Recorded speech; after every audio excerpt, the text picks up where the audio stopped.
Hey guys, today we're going to be reviewing this crock pot. I'm going to be showing you a super simple quick recipe and going over all of the functions. So if you're like me and you're not the best cook and you're really busy, this is a great option for some easy, great meals. So let's get into the review, and then right after that, a super quick recipe that I love. All right guys, here is the 8-quart crock pot. You guys have two handles on either side. These are just a plastic. You guys have a nice stainless steel look on the outside, the logo, and then all of the settings, which we'll go over in just one moment. You guys have a real glass top with a little plastic handle, very similar to the ones on the sides. I'll zoom out here so we could actually see everything going on. Here is the main bowl. It's very heavy. Like I was saying, this is the 8-quart version. It's pretty easy to clean as well. And just in case you're wondering, that is what the inside looks like. By now, it's pretty light. You guys also have a cable right there to plug it in.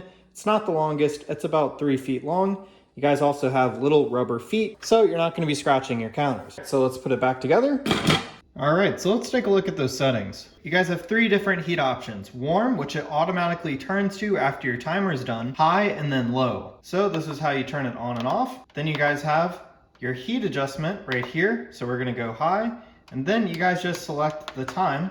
So that would be a 3-hour roast. Let's go all the way up to max. So it looks like it maxes out at 20 hours.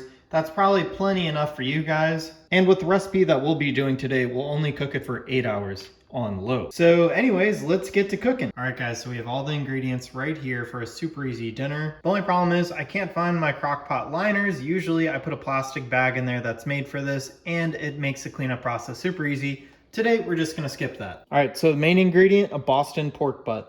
Next up, we're gonna put a can of Coke. You guys can use other sodas, but I personally like Coke, and this is the 0 sugar. All right, I'm just gonna put a little bit more seasoning on the top. I'm personally using a little bit of Lowry's and the salt and lick. You guys could even grab some packets at your grocery store that are made for this. All right, I'm actually gonna do 2 cans of Coke, and this all depends on the size of your cut. So that should be good. All right, now the best part.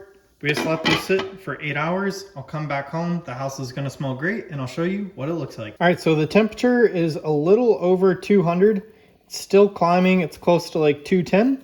So that is plenty. All right, so now look how tender this is. I'm barely using any force right now. If you guys have those claws that you guys could put on your hands that are plastic, those would probably work better, because I would be worried about metal scratching the surface, but I'm being really careful and making sure not to hit the actual bowl. Yeah, you can see just how tender it is. Let me mix it up all the way and I'll get back with you guys. All right guys, and here are the results. All I did when it was done, I put some of this barbecue sauce on it and shredded it up, and we got some pulled pork for a pulled pork sandwich. So anyways, that is my review of this crock pot. So far, I haven't had any issues, and I think that this is a great product.